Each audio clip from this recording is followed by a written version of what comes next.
بسم اللہ الرحمن الرحیم۔ السلام علیکم ناظرین اور سامعین، اخبار میرے سامنے پڑا ہے۔ مشرق، روزنامہ مشرق آج ہی کے دن کا اخبار ہے۔ یہ ہفتہ 10 جون 2023۔ اس میں لکھا گیا ہے 2022 کے CSS سینٹرل سپیریئر سروسز کے نتائج کا اعلان کر دیا گیا۔ 20,262 امیدواروں میں سے 20,262 امیدواروں میں سے 237 کامیابی کی شرح 1.85۔ میں نے پھر طارق صاحب کو زحمت دی کہ ہم ان سے بات کر لیں کہ کیا ہو رہا ہے۔ طارق صاحب السلام علیکم سر۔ وعلیکم السلام۔ آپ کا آنے کا بہت شکریہ سر۔ میں نے کہا کہ آپ کو زحمت دیں کہ کیا صورتحال ہے، یہ کیا ہو گیا ہے اور کیا ہونا چاہیے، بس اب آپ بتائیے۔ شکریہ ڈاکٹر صاحب وقت دینے کا۔ آپ نے ایک بڑے اہم مسئلے کی طرف نشاندہی کی، اور یہ جو 2022 کا رزلٹ ہے جس میں 20,000 میں سے صرف 237 لوگ پاس ہوئے ہیں اور 1.85% رزلٹ نکلا ہے، یہ ایک بڑا ہاربل سائن ہے، اور یہ ہمارے ایجوکیشن سسٹم کے لیے ریڈ سگنل ہے کہ ایجوکیشن سسٹم ہمارا کہاں جا رہا ہے اور ہماری پرائرٹیز کیا ہے۔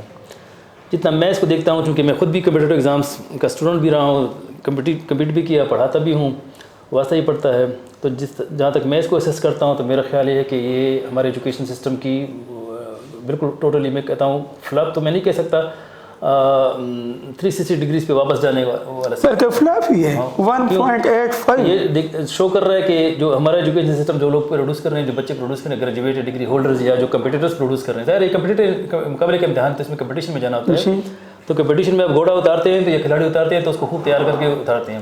اس کا مطلب جو لوگ ہم اتار رہے ہیں وہ ہم تیار کر کے نہیں کر رہے، ایسی ان پہ ٹیگ لگا کے نمبرنگ کر کے بھیج رہے ہیں، یعنی وہ پلیئرز نہیں ہیں اور آپ نے گراؤنڈ میں ان کو ڈال دیا کہ اب ٹیگ لگا کے کہ جتنے کھلاڑی میرے 20,000 کھلاڑی میں نے اتار دیے، 20,000 میں سے آپ نے 2 کو بھی ٹرین نہیں کیا، تو رزلٹ کیا نکلا؟ 2 سے بھی کم رزلٹ نکلا۔ تو یہ شو کرتا ہے کہ ہمارا تعلیمی نظام اور ہماری اس کی پرائرٹیز کیا ہے، ترجیحات کیا ہیں۔ تو جہاں تک میں اس کو ریڈ کر رہا ہوں، اکثر میں اس پہ کمنٹ بھی کرتا ہوں، اور میرا زور بھی اسی نقطے پہ ہوتا ہے، کیونکہ اس کے بغیر ہمارے پاس کوئی چارہ نہیں ہے کہ ہمارا تعلیمی نظام جو ہے وہ صرف رٹو طوطے اور ڈگری ہولڈرز پروڈیوس کر رہا ہے، انٹلیکچولی کریٹو لوگ پروڈیوس نہیں کر رہا۔ کریٹو فیکلٹی جو ہماری جو انٹلیکٹس کو ہم کہتے ہیں، اس پہ ہمارے نظام تعلیم کا فوکس نہیں ہے، صرف ڈگری اور جس GPA پر ہے۔ تو جب تک ہمارے ایجوکیشن سسٹم کی پرائرٹیز چینج نہیں ہوگی، ایجوکیشنل پلانر جو ہے اور اکیڈمیشین ہیں وہ اس کی پرائرٹیز چینج نہیں کریں گے اور واپس اس کو کریٹو انٹلیکٹ پہ نہیں لے کے آئیں گے، یہ ہو سکتا ہے اگلے سال خدا نہ خواستہ یہ اس سے بھی برا رزلٹ نکلے۔ ابھی تو 8.5 ہو سکتا ہے، اگلی دفعہ 1 نکلے یا صرف 8.5 نکلے، یا کوئی بھی پاس نہ ہو، یا یہ بھی ہو سکتا ہے خطرے کی گھنٹی افسوسناک صورتحال ہوگی کہ آپ 20 سے اوپر لوگ امتحان دیں اور اس میں سے ایک بھی پاس نہ ہو۔ اور میں آپ کو ڈاکٹر صاحب ایک بڑے مزے کی بات بتاؤں، یہ 20,000 امتحان میں صرف بیٹھتے ہیں، انیشلی امتحان میں جو لوگ اپلائی کرتے ہیں 1,50,000 سے اوپر لوگ اپلائی کرتے ہیں امتحان میں، ہر اس کا شوق ہوتا ہے کہ میں CSS کر لوں، لیکن تیاری ہوتی نہیں ہے، صرف ڈگری ہوتی ہے، اور آج کر لوں گا کل کر لوں گا۔ امتحان جب آتا ہے تو 20,000 اپیئر ہوتے ہیں، جب امتحان ختم ہوتا ہے 20,000 میں سے 5,000 رہ جاتے ہیں، وہ 15,000 درمیان میں چھوڑ کے 1-2 پیپر کے بعد۔ اچھا یہ بھی ہوتا ہے، یعنی 2-4 پیپر دے دیے اور جب وہ سیٹسفائی نہ ہوئے تو چھوڑ دیتے ہیں۔ پیپر لگا کہ مجھے اگر آج پیپر نہیں ہوا نیکسٹ پیپر میں وہ بچہ پھر نہیں آتا، تو امتحان کے آخری دن تک وہ 2,000 سے بھی کم لوگ باقی رہ جاتے ہیں۔ تو ظاہر ہے اس میں سے پھر اگر آپ ریئل فگر اس کو چیک کریں تو یہ 20,000 جو سٹارٹ میں پہلے دن پیپر میں بیٹھے ہوئے تھے، آخری دن یہ 2,000 یا 1,500 رہ چکے ہوں گے، اس میں سے 237۔ تو یہ اور بھی ہاربل سائن ہے کہ آپ نے اس کو گھوڑے میں اتارا، درمیان میں وہ دل ہار کے، حوصلہ ہار کے بھاگ گیا، تو یہ ایک اور شو کر رہا ہے لیک آف کانفیڈنس اس کے اپنے ایجوکیشن سسٹم پہ اور اپنی ایبلٹی پہ۔ تو جب تک آپ اس کی پرائرٹیز چینج نہیں کریں گے، یہ صورتحال اور بھی افسوسناک ہوگی، حوصلہ افزائی والی کوئی سچویشن نہیں آئے گی۔ تو ہماری اورینٹیشن چینج کرنی ہے ایجوکیشن سسٹم کی، اور گراس روٹ سے چینج کرنی ہے۔ یہ نہیں کہ بچہ کلاس 1 سے ماسٹر تک چلا جائے اور اس کے بعد ہم اس کو پلاننگ کروائیں کہ جی آپ نے کیا کرنا ہے۔ شروع سے اس کے لیے اسیسمنٹ کرے، انالائز کرے بچہ کدھر جا سکتا ہے، کہ اس پرائرٹی کیا ہے، انکلائنیشن کس طرف ہے، شوق کدھر ہے، کہاں تک جا سکتا ہے، اس کے کانفیڈنس لیول کتنا ہے، ٹھیک کتنا یہ ریزیلینس شو کر سکتا ہے۔ تو اس کے مطابق اگر تھوڑا سا ایجوکیشن سسٹم میں آپ یہ اس چیز کو لائیں، باہر کی دنیا میں یہ ہے، ہمارے یہاں پہ بدقسمتی سے یہ نہیں ہو رہا، اور یہ ہونا چاہیے۔ صرف یہ نہیں کہ میں تعلیمی ادارے کھولے اور اس میں لوگوں کو دکھیلا، تعلیمی ادارے کھولے اچھی بات ہے، لیکن تھوڑا سا کوشش کریں کہ ان چیزوں پہ ہم کام کریں اور یہ مسائل ہوں، ورنہ آپ کے بقول اگلی دفعہ سے بھی میں دکھ ہوتا ہے۔ طارق صاحب ابھی بھی اسٹاف روم میں بیٹھے ہوئے تھے اور ویسے میں نے اخبار اٹھایا اور جب اس پر نظر پڑی تو عجیب سی فیلنگ تھی میں نے۔ اب آپ نے بات کر لی कौन इसको चेंज करेगा, कौन इसमें दिलचस्पी लेगा?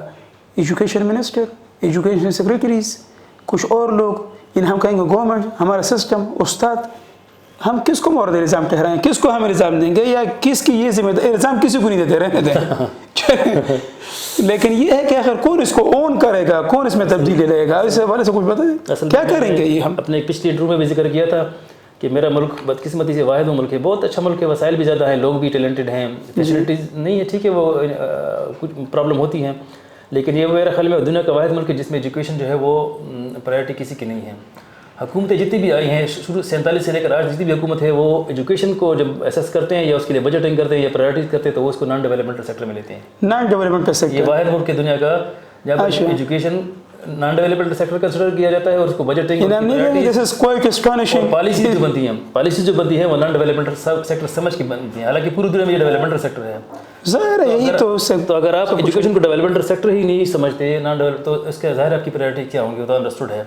दूसरी बात यह है, मैं उस्ताद हूँ, आप उस्ताद हैं, असूलन तो हमें चाहिए कि एजुकेशन की जो प्लानिंग है और असेसमेंट है बाकी जिसमें हम उस्ताद शामिल हों, उसमें हमें भी कुछ एजुकेशनल एक्सपर्ट्स को साथ रखें। बिल्कुल, हर फील्ड के प्लानिंग में और मैनेजमेंट में एजुकेशनिस्ट होने चाहिए। अब मुसीबत है यहाँ पर कोर्स कोई और डिज़ाइन कर रहा है और बदकिस्मती से पिछले कुछ अर्से से एक और बड़ा गलत ट्रेंड जारी हुआ है कि पहले text book board text design करता था तो उसके लिए एडमिशन होते थे, अब टेक्स्ट बुक जब कोर्स डिज़ाइन करता है तो ठीक है टेंडर करता है। ये दुनिया का वाहिद मुल्क है, CNW का या इरिगेशन का या बाकी चीज़ों का कंस्ट्रक्शन का ठेका तो टेंडर तो होता था, अब टेक्स्ट बुक बोर्ड डिज़ाइन करने के लिए भी टेक्स्ट बुक बोर्ड जो है वो टेंडर करता है, मुख्तलिफ टेंडर्स होते हैं, बंदा अच्छा रेट बुक्स डेवलप करें, काम करें, टामटी की हैरी भी हो सकता है। तो ज़ाहिर है अगर आपका ये हाल है कि जो टेक्स्ट बुक डिज़ाइन करने के लिए आप टेंडर कर रहे हैं और एक पॉलिसी कोई और बना रहा है, मैनेजमेंट कोई और कर रहा है, पढ़ा कोई और रहा है, एग्ज़ाम कोई और ले रहा है जी, तो एक ही सिस्टम है, उसको एक एडमिशन के हाथ में होना चाहिए, एडमिशन के हाथ बजाय आपने उसको कि हो और जो एजुकेशनिस्ट है उसको आपने रिसीविंग पे ले लिया है, जो टेक्स्ट बुक आपने उसको समझाया और दिया उसके हाथ में वो उसका दिल चाहे ना चाहे पढ़ाएगा, उसका दिल चाहे ना चाहे एग्जाम कोई और लेगा, उसका दिल चाहे ना चाहे पॉलिसी और कहीं और से आएगी और कॉस्मेटिक में बस उसके ज़िम्मे सिर्फ एक हाथ में किताब लेकर पढ़ा है। बिल्कुल, और अभी तक जितनी भी गवर्नमेंट्स आई हैं, मैं जितने भी एजुकेशन मिनिस्टर्स आए हैं उसमें से कोई भी एजुकेशन सेक्टर वाला नहीं रहा जी, बल्कि कुछ केसों में अनपढ़ लोग एजुकेशन मिनिस्टर आप कह रहे हैं। हाँ। और जितने भी आप एजुकेशन, ये लोग मानने को तैयार नहीं है तारिक साहब, और चूँकि हम इस पर बात भी नहीं कर सकते क्योंकि हमारा काम बेहतरी की तरफ कोई इशारा करना है, बहसीत उस्ताद इन्नमा बुइस्तु मुअल्लिमन वाली बात है, वरना ये बाहर की दुनिया में जब हम कभी फॉरेन विजिट्स पर गए हैं ये कोई मानने को सुनने को तैयार ही नहीं है कि क्या एजुकेशन मिनिस्टर नाख्वानदा भी हो सकता है, इलिटरेट भी हो सकता है, और हम कहते हैं यस हमारे मुल्क में ऐसा हो चुका है। बिल्कुल होता है। आप किसका नाम लें, हम क्या करें? यहाँ मुझे सुनून कहना भी नहीं चाहिए ये, लेकिन अफसोस होता है, दुख होता है, कहना पड़ता है, मजबूरी है, दिल पे पत्थर रख के कहना होता है। एजुकेशन को मैनेज ब्यूरोक्रेट कर रहे हैं, ठीक है, जिनका सारा काम सिर्फ फाइल से होता है और अपनी फाइल रूटीन पूरी करनी होती है, एजुकेशन फिर की नहीं है। ले दे के आखिर में जब मेरे पास किताब आती है उस्ताद के पास तो वो बेचारा क्लासरूम में खड़ा होता है, गर्मी हो के सर्दी हो, अच्छा हो के बुरा हो, बस उसने डिलीवर करना है, ठीक है, वो किताब ख़त्म करनी है एक खास टाइम, अगर वो ख़त्म ना करे फिर उससे पूछा जाता है आपने किताब ख़त्म क्यों नहीं की, ठीक है, तो किताब का भी पढ़ाना भी खात्मे और आगाज़ इस तक हो जाता है, तो ज़ाहिर है इसमें तालीम कहीं और चली जाती है और सिर्फ वो स्केड्यूल और टाइम टेबल के दिए हुए एकेडमिक कैलेंडर उसको पूरा करना होता है, उसका दिल चाहे ना चाहे आपने उसको पूरा करना है, उसमें से आप क्रिएटिव कुछ नहीं कर सकते, आगे नहीं कर सकते, तो ज़ाहिर रिजल्ट आएगा वो यही होगा। ये ना बच्चा एनालिसिस कर सकता है, ना कोई क्रिएशन, कोई हायर थिंकिंग कुछ उसमें है, कुछ भी नहीं है, बस सिर्फ ये है कि कम्प्रिहेंशन, अंडरस्टैंडिंग, पता नहीं अंडरस्टैंडिंग में कि नहीं, और पर्चे में लिख दो ना। और एक ये सर आपने नोट किया है कि आजकल अगर बच्चों को बुक से कहीं इजाफी कुछ कोई ज़िंदगी के मुतालिक, लाइफ स्किल्स के मुतालिक कुछ पढ़ाया जाए तो अमूमन प्राइवेट इदारों में यह ख़रीद है कि जी आउट ऑफ कोर्स है, ये आउट ऑफ कोर्स क्यों पढ़ा रहा है, तो ये चीज़ें बहुत गलत है। ये तारिक साहब क्या तजवीज़ देना चाहिए, क्या करेंगे? मैं चाहता हूँ कि ये एकेडमिक कैलेंडर में ये चीज़ें शामिल की जाएँ कि आप सिर्फ किताब को ख़त्म ना करें, किताब को पढ़ाएँ, समझाएँ, तो टाइम लें, ठीक है।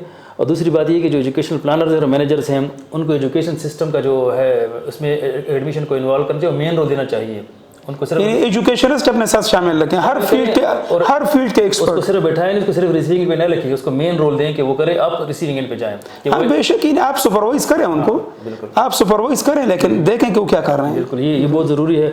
और दूसरी बात ये कि क्लासरूम का ओरिएंटेशन चेंज करें, क्लास रूम में सिर्फ किताब खत्म शुरू करना और किताब ख़त्म करने पे ना हो, उसमें कुछ क्रिएटिव टैलेंट भी हो, बच्चे को भी थोड़ा सा मौका मिले कि वाकई डिलीवर करे, स्टेज पे खड़ा हो, वाइट बोर्ड को फेस करे।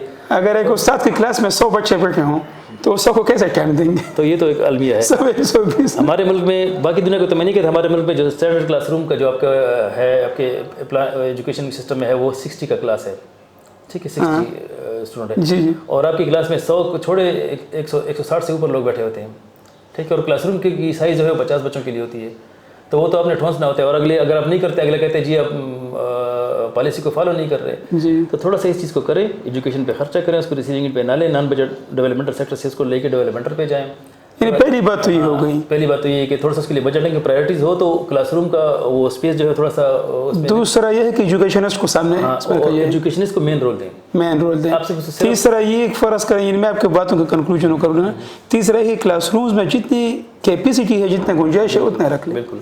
अभी तो हाल ये है कि क्लासरूम में इतने बच्चे होते हैं कि हमें सांस लेना मुश्किल होता है, ये हकीकत है, ठीक है, खासकर इस गर्मी में, खासकर ये कंपल्सरी सब्जेक्ट में तो बहुत ज़्यादा होता है। तो इस चीज़ को थोड़ा सा रिविजिट करें तो इंशाल्लाह 4-5 साल में ये रिजल्ट आपको देगा।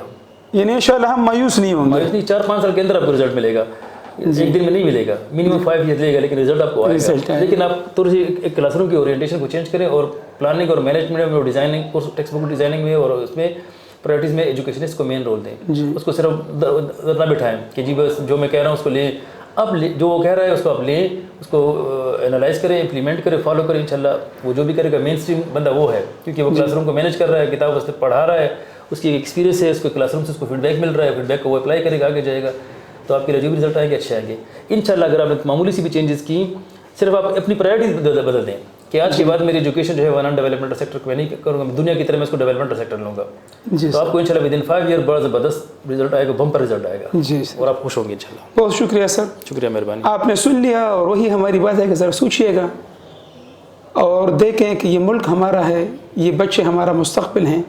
तो बुनियादी जो हमने 3 बातें प्रोफेसर तारिक अफरीदी साहब के उनसे लिए, नंबर 1 तो ये है कि फर्स्ट ऑफ ऑल तो नॉन डेवलपमेंटल सेक्टर से इसको डेवलपमेंटल सेक्टर में है, ताकि हम इसको कह दें कि ये इस तरह। दूसरा यही है कि एजुकेशनिस्ट को इनमें मुशावरत में शामिल रखें, बल्कि उन्हीं को प्रेफर करें आप। और तीसरा ये है कि जो क्लासरूम्स हैं उनमें बच्चों की तादाद कम करें ताकि उस्ताद हर बच्चे तक पहुँच सके। बहुत शुक्रिया। शुक्रिया, मेहरबानी।